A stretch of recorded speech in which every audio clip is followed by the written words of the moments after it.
Hi everyone, welcome to Mr. and Mrs. English YouTube channel. Now let's see learning as a community. First of all, we need to understand what is learning. Learning is the acquisition of knowledge or skill through study, experience, or being taught. According to American educational psychologist Richard E. Mayer, he divided learning into three basic components: the duration of the change, the locus of the change, and the cause of change. The duration of the change should be longer term rather than the shorter term. The locus of the change based on content and structure of knowledge in memory or the behavior of the learner. The cause of change based on learner's experience in the environment rather than physical condition. Now let's see learning community. It is a group of people who share common academic goals and attitudes. We may think learning as a community is a new platform, but this is not new phenomena. This type of learning existed for as long as people have been learning and sharing their experiences through storytelling. Community psychologists like MC Millen and Jarvis stated four key factors that defined a sense of community: membership, influence, fulfillment, and emotional connections. We should give a membership to the participant so that a participant of learning community must feel some sense of loyalty and belonging to the group. And they should have some influence into the group so that they will be active and not just reactive performer. Participants to meet particular needs in the form of fulfillment. They should have emotional connections with other members in the group.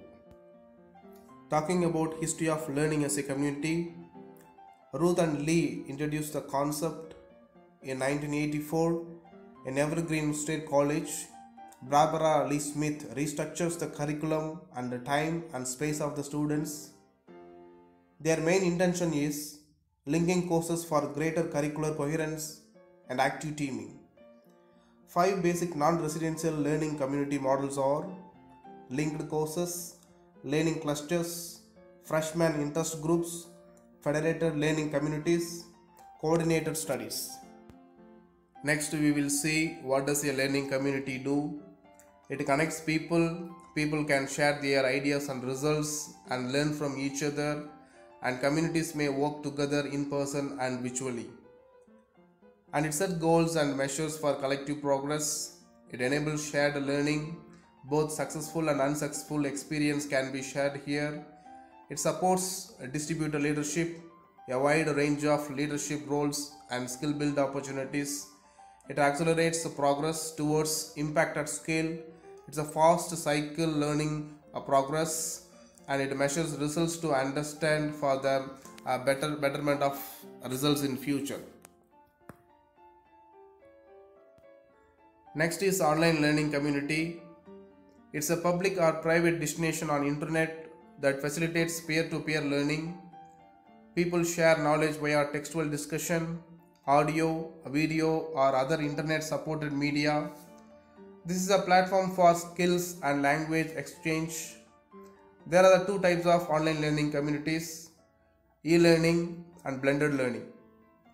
E-learning communities interact and connect exclusively via technology, whereas blended learning communities utilize face-to-face meeting as well as online meetings. Next we will see online learning communities categorized different divisions: synchronous, which takes place in real time while the teacher and learners are physically separated from each other. Examples: audio and video conferencing and live webcasting. Next is asynchronous, is opposite to synchronous. Facilitates prepares the courseware materials before the course takes place. The learner is free to decide when he wants to study.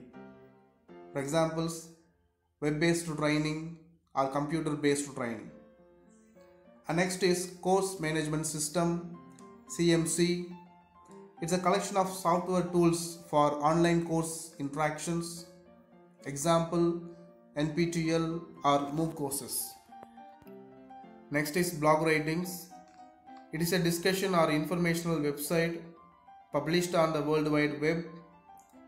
It is displayed in reverse chronological order, which is known as a diary style text. It has a technique RSS, really simple syndication, which connects automatically various blog search engines. We have various types of blogs like personal, corporate, organizational, genre, and media blogs. Next is collaborative. Discussion is seen as a central part of learning. Textbook and materials are the secondary sources here. It has 3 stages: idea generating, idea organizing, intellectual convergence. In first stage, and we have a divergent thoughts at the beginning, and second stage, those ideas are compared and analyzed. In the third stage, and we come to the conclusion whether we agree or disagree. Here teacher is a representative of the knowledge community.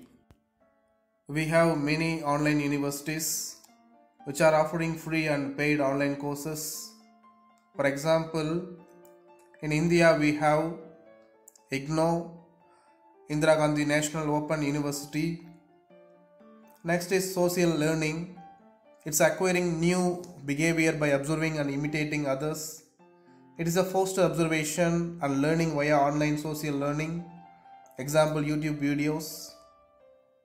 Social networking is internet-based social media sites to stay connected with everyone. For example, Facebook and Twitter. Next we will see the benefits of group learning. It helps for higher academic achievement. It gives learners flexibility and self-paced learning, and it promotes learning rather than teaching. It supports collaborative approaches. It encourages deeper approaches to learning. It increases interaction among students and facilitates more widespread participation. It decreases social inequality and develops broader and global perspective. And we have a few disadvantages: cyberbullying or cyber harassment, and hacking into the profile and posting as they wish, and sense of isolation and lack of practice based learning, and we should rely on technology, and lack of accreditation and quality assurance. Mark Zuckerberg called online community learning as an elegant organization. Communities already exist, and the question you should ask is how you can help them to do what they want to do. Thanks for watching.